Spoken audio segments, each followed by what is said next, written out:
So, did y'all know like a good 90% of a female's insecurities come from niggas?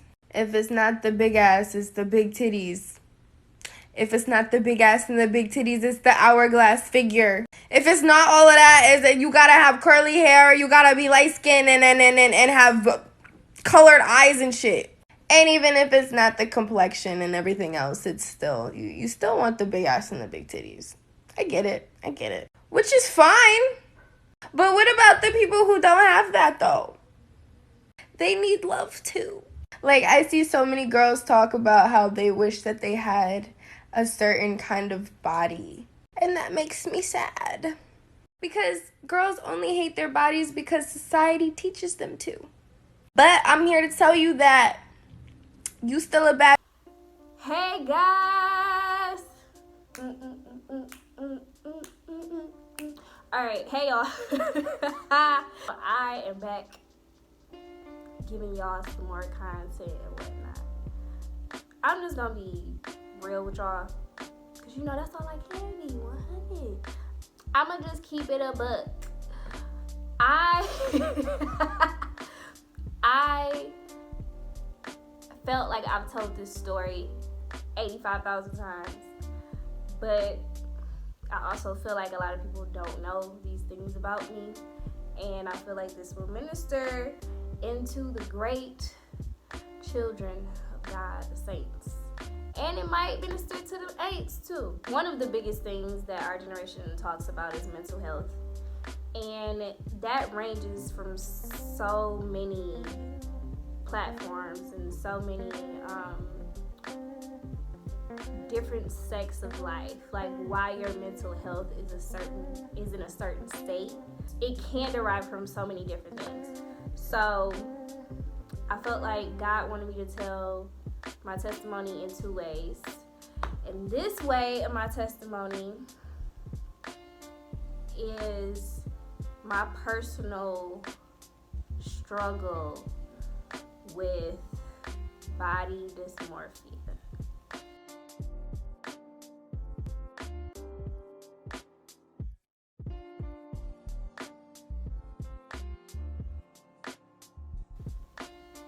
So let's get to it. Let's just start from the beginning. In the beginning, there was on March 15, 1995, on a beautiful Wednesday, sunny day. No, we're not gonna start that far. As y'all know, I am a tiny person. I am not ashamed to say it anymore like I used to be, but I am 5'5.5", about 112 pounds. I wear a size 6 in shoes and women's. I have really tiny feet, but I have a little bit of height on me. It's a weird proportion. I ain't even gonna lie to y'all. I have been tiny all my life. This is not something that I have aspired to be. I don't work hard to be this tiny. I don't work out a lot. I only work out to stay in shape for dance. That's the only reason why I work out. If it wasn't for dance, I would live my best little life on the couch. I am just a genetically small person. If you were to see my parents, you would understand. They're in their fat phases right now, and they're not even like big people. So I've been like this all my life. Both sides of our family are pretty small, so I really didn't have any hope. I didn't really notice a difference. Like, I always got teased about it. I always had like people telling me, "Oh, you so skinny," all the time. But it wasn't until middle school where I figured out, like, oh, this is like, I'm different. I'm like really different. So I went to a predominantly white school in Grosse Pointe Farms, Michigan. And I was one of 4 black people in my class. So it was just a difference for me culturally. Like, I wasn't used to that. And also, not only were they predominantly white, but these are just not white people. These are white people who are pretty well off. So there was an economic difference too. So it was just like I was battling those two things. On top of you going into middle school, so like that's Mean Girls Central. You can't sit with us! So it was just, we all try to find ourselves, and within that, we think we know who we are, but we really don't, and it was just a hot mess. They always pointed out, like, how tiny I was, and I really didn't even really think about it until middle school. It was just like, oh, okay, I'm tiny. And they would always ask, like, why are you so tiny? I'm like, I really don't know, because I do eat. I eat a lot. And I remember... because we had to play sports at my middle school, and I played soccer and tennis. Those were my sports of choice. And we had to take our soccer pictures for the year. I believe this was my sixth grade.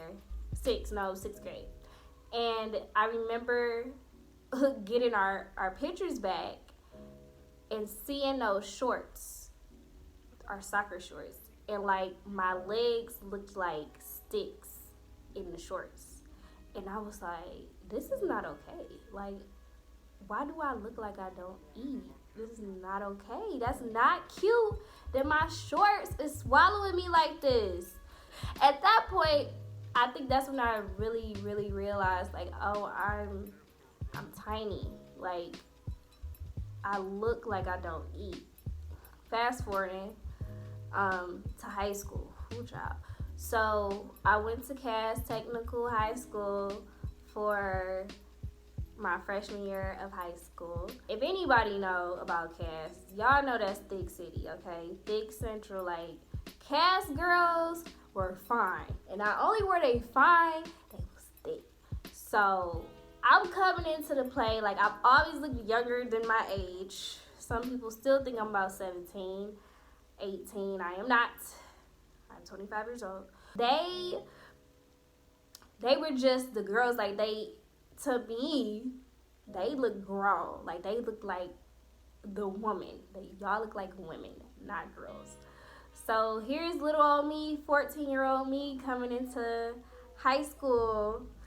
Finally got into a size 0 pants, and I was happy about that because we had to wear Dickies, and I had me some 0, like, I could shop in Juniors now. Oh, I thought I was somebody, okay, because for the longest, I'm like, oh my gosh, I'm still in kids.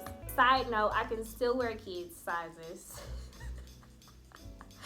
I can still, if I go to Target and get like an extra large, I can still wear those. The legs might be a little bit too short, but like in tops, I get an extra large, I'm good to go. And y'all know the girls' sizes there at Target are cute. Like, they have some cute clothes for girls, so y'all not finna block my blessing. I'm finna get me a size extra large shirt.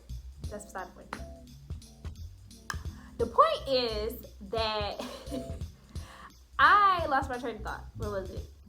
Oh, so I'm at Cass, right? I'm at Cass, and I get there, and it was hell on earth for me. I was teased, and everybody was teased in school, so I don't want to sit up here and just get like, oh my gosh, like, pity because I got teased. Like, it's not like that because I'm a real thug anyways. There were harsh words used towards me and my body, and I don't know where it came from. It was just always people just decided that they wanted to point out my body and ask me if I ate food, and I'm like, I eat food, I eat a lot. The words anorexia, the word bulimia came up a lot, and I'm just like, I'm not anorexic, I'm not bulimic, I don't throw up my food. I love food too much to throw it back up. That was not and this is not me making light of the situation, I'm just being real. Like, Siobhan loves food so much. I came home a lot of times from school crying, writing in my diary because I just wanted to be normal. At this point, I knew that I wasn't normal, and I just wanted to be normal. And these girls walking around here with hips and thighs and chest and all of that, and I was sitting up here looking like a little scrawny little bird. Little stick bird. Like, I want to look like a woman too. I transferred to another high school. I transferred to Renaissance, and the girls were smaller, but I always seemed to be the smallest. I remember a girl transferring from another school like my junior year. We gonna keep the name closed. We gonna keep the name closed. And I remember she was not that much bigger than me, and I was just trying to figure out why everybody thought that like she was just like, oh, her body's so cold, da da da. And I'm just like, we the same size. Like, but no, y'all not though. And I'm just like, and that was one thing, like I compared myself constantly. I'm a dancer, so I see people naked or close to naked a lot. Like that doesn't faze me anymore. I've even gotten to the point where like changing in front of people is not a big thing to me. I don't really care. Because when you're dancing, you have quick changes for performances and all that. You ain't think about that. You just trying to get your clothes on and perform. You know, in locker rooms, I would see bodies all the time. And I'm like, I don't like that, or I wish I had that. I wish I had her hips, but I wish I'd keep my stomach. If anything, being little, I would keep my stomach. Just give me some hips. Like, I don't need a big chest. I don't need nothing. Just give me some hips. Like, that's all I really want in life, Jesus. Like, is that too much to ask for? A joke. I would always compare myself, and that comparison issue really bothered me. And it still tries to sneak up on me to this day. Like, I still have moments where I'm like, dang, I wish I had that. Like, even though I'm perfectly fine with my body now, I wish I had that though. So, fast forwarding, got through high school, college came, and I decided that I was going to change myself. And I did just that.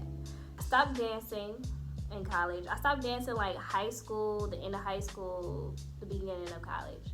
So my outlet was working out, and I would work out every day, faithfully, every single day. Every single day. No days off. I started picking up muscle. So I picked up like 20 pounds of muscle. And, you know, if I can find some pictures, I'm gonna put them in here so y'all can see the difference. Like, you can see it in my face. I was kind of big. I don't really like that the weight went to my face though, because I like the structure of my face. I think my face is perfect. But I was like a little chubby in the face, and I picked up weight all around.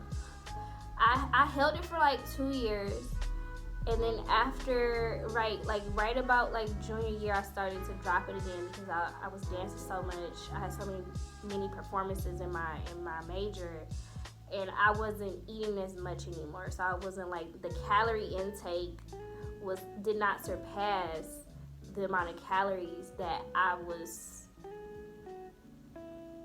what's the word I'm looking for?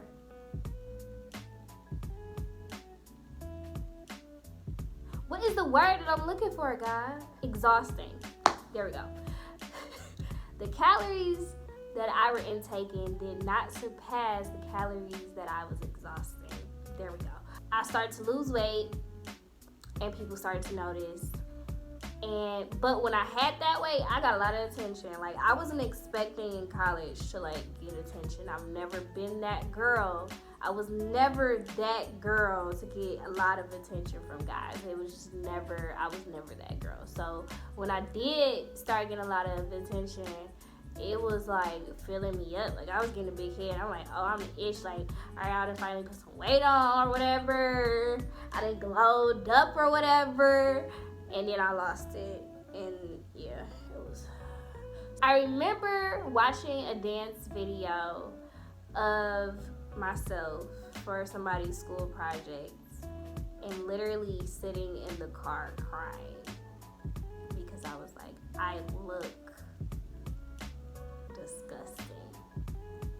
Like, ew, that's not cute. Why do I look like a string bean? Nobody wants that. I remember texting my boyfriend at the time, and I'm just like, I'm so like, why do I look like this? Why can't I be normal? Like, what is the freaking point of me being this small? I think I'm kind of just tapping into those feelings again. So hopefully I don't like cry while I'm doing this, because I'm a real thug. I live the thug life, baby. I just remember being so unhappy. Like, even though I am a happy-go-lucky person, I really do believe that I was just depressed for the majority of my life and didn't even know it. Didn't even know that I was depressed. Like, I was depressed. Like a functioning depressed person. I would have moments where I would be at a high and like try not to think about it. And then I would have moments where I just wanted to be in the house all the time and not leave and just sleep all day. I remember feeling like I never thought I was ugly. I never thought that. Like, I never thought that I was ugly, but I also never just thought I was like good enough. Like, I was like woman enough. That's the word. That's the term. I never thought that I was woman enough. I was always waiting for my glow up. Like, okay, when am I actually gonna like pick up weight? Because they keep saying when I get grown, I'm gonna pick up weight, and it's I'm still waiting. Like, grown women, wait, where are you? Where you at? Yeah, so I remember listening to this sermon as I was trying to go to sleep, because I didn't do that. Like, I would listen to sermons and fall asleep on the Word of God. So I remember listening to this sermon that was called "Are You Lustfully or Fully Persuaded?" And I remember God speaking to me in that moment at whatever time of night, because it was probably like 2 or 3 in the morning. Siobhan, you need to give this over to me, or you won't be able to really live out the will that I have for your life. And I'm like, God, like, I'm good. Like, I was so scared to give God that insecurity. I lived off of that insecurity. I breathed off of that insecurity. Like, I really didn't know. As much as I was getting to know God, I really never gave that to him. Like, we're supposed to cast our cares to God. Cares, when people think about cares, it's like, oh, worry or doubt. Like, no, cast your cares. Like, depression is a part of that care. And this self-pity that I was having about myself, about not being good enough, not thinking that nobody's son would want me. Like, I really thought that, like, these dudes that I was in a relationship with or I was talking to romantically did not like me.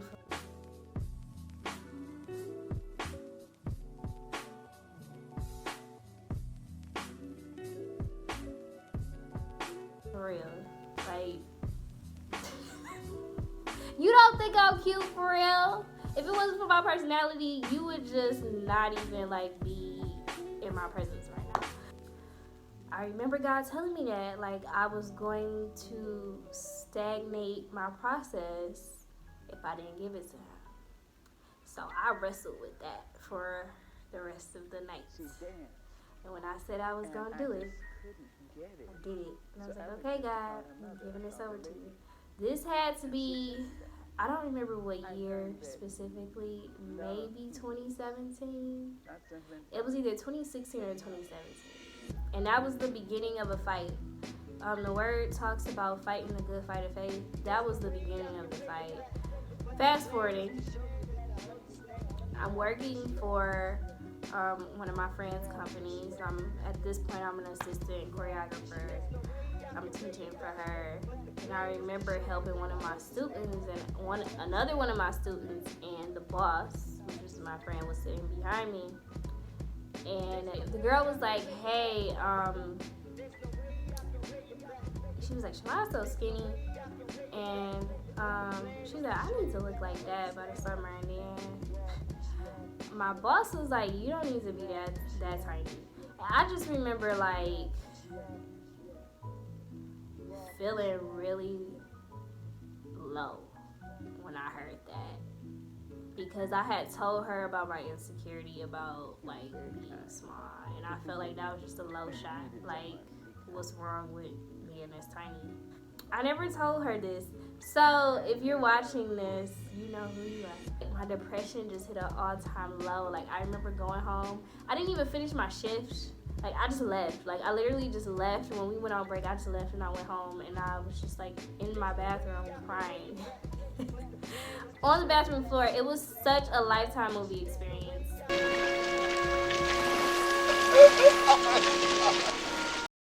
I'm not even gonna get into that. Like, and I just remember being like, God, I'm tired of this. I'm tired of letting people control my mood. I'm tired of like trying to fit this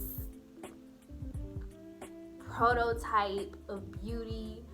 I'm tired. I just want to be free. Like, I really just want to be free from this. And I remember saying, like, I give up. Like, I give up. Like, because there's so many other problems that people are facing, and what I'm going through is just so minute. Like, it's not even like it didn't matter. And the thing is, God revealed to me later that it does matter. My struggle mattered. Like, that was a deception from the enemy. Like, my struggle mattered, and I wasn't the only one who was going through it. Because, child, I swear I thought I was the only one going through it. I remember seeing this. I'm going to read. It is 1 Peter chapter 3, verses 3 through 5. Let not yours be external adorning with elaborate interweaving of knotting of hair, the wearing of jewelry, or changes of clothes. But let it be the inward adoring and beauty of the hidden person of the heart, with the incorruptible and unfading charm of a gentle and peaceful spirit, which is very precious in the sight of God. It's really not about what you look like on the outside. Don't get it twisted. God made us to look a certain way. People are attracted to who they are attracted to. But I think I was putting all of my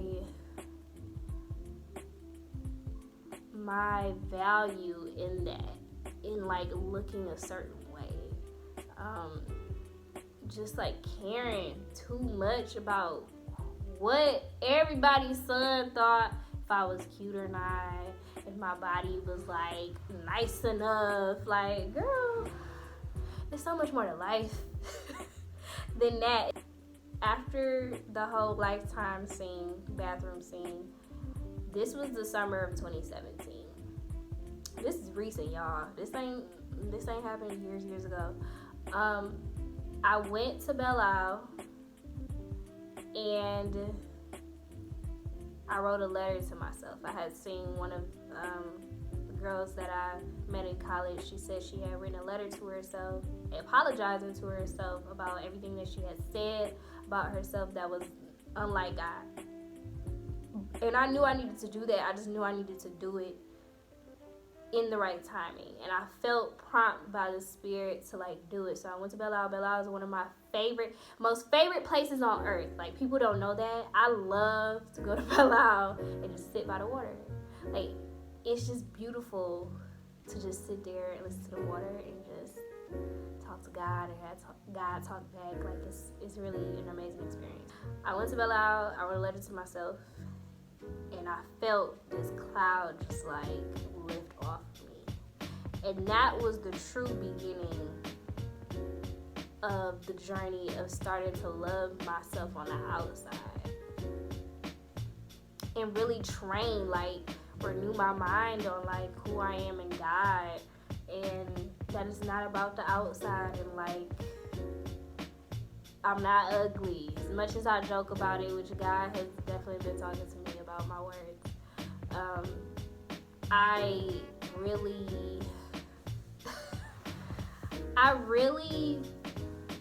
just had to renew my mind on that. So I say this all to say that I know a lot of people think that depression is something that you have to live with, and it's not. You really don't have to live with it. Don't get it twisted. Depression is real. I know that it's real. I lived with it for the majority of my life, now that I'm looking back on it. But there is freedom. There is a guarantee of freedom. there's also a fight. It's not a fight to defeat the enemy. The enemy is defeated. Jesus has victory. It's a fight to keep your faith in who God said you are, and you have to believe it. You have to renew your mind to believe that. You have to make a choice. This Christianity thing is a choice. It's a choice to believe the word of God. Even when everything around you ain't looking so hot, you still gotta believe that. And however you got to your depression, whatever led to it, you need to confront it. You need to tell it that it does not have dominion over you. Like it's not. You don't have no say so, cause you God's child. If you believe in Jesus Christ, you are God's child, and you have authority over that. It don't have no type of power over you. I see that people, coping means you have to deal with this, and it's never going away.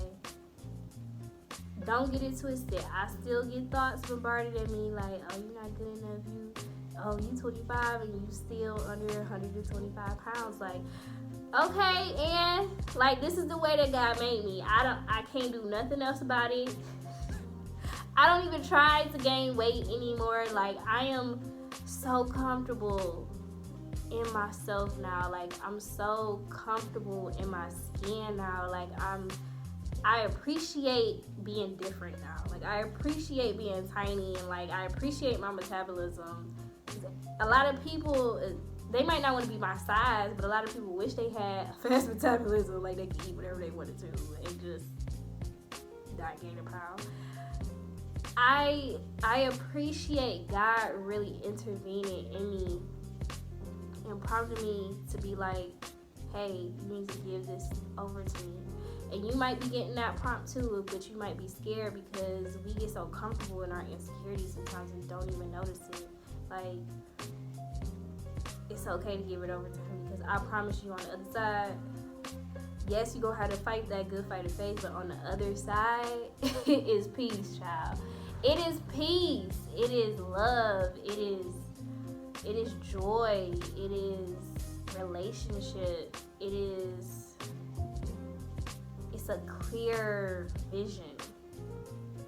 Whatever you are going through, whatever led you to be depressed, confront it. And stand on the word of God, because God did not call you to be defeated on this earth. Your whole purpose for being a Christian is not just waiting until it's time to go on home with Jesus. Like, you have victory now.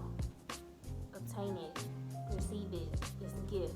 He gave it to you. Open that gift. Open that thing up like it's Christmas morning 04 when we was 19 years old, for the people who my age. But like, you get what I'm saying. Like, receive that gift, because living depressed is not cool. It's not. It's so many fights. It's so many attempts of suicide that I hated myself. I hated looking in the mirror. I didn't wear dresses and stuff for a long time because I hated it. Oh my gosh, I hated it. So that's all I got to say. I hope that helps somebody. I was very vulnerable, super vulnerable with this. I told a lot about my life, and I hope it blessed you. And if you have any questions, you want to ask any more, if you want to ask any personal or more personal questions about my journey and how I got here, feel free to. I am open to talking about this now. And yeah, just be blessed. And grace and peace to y'all.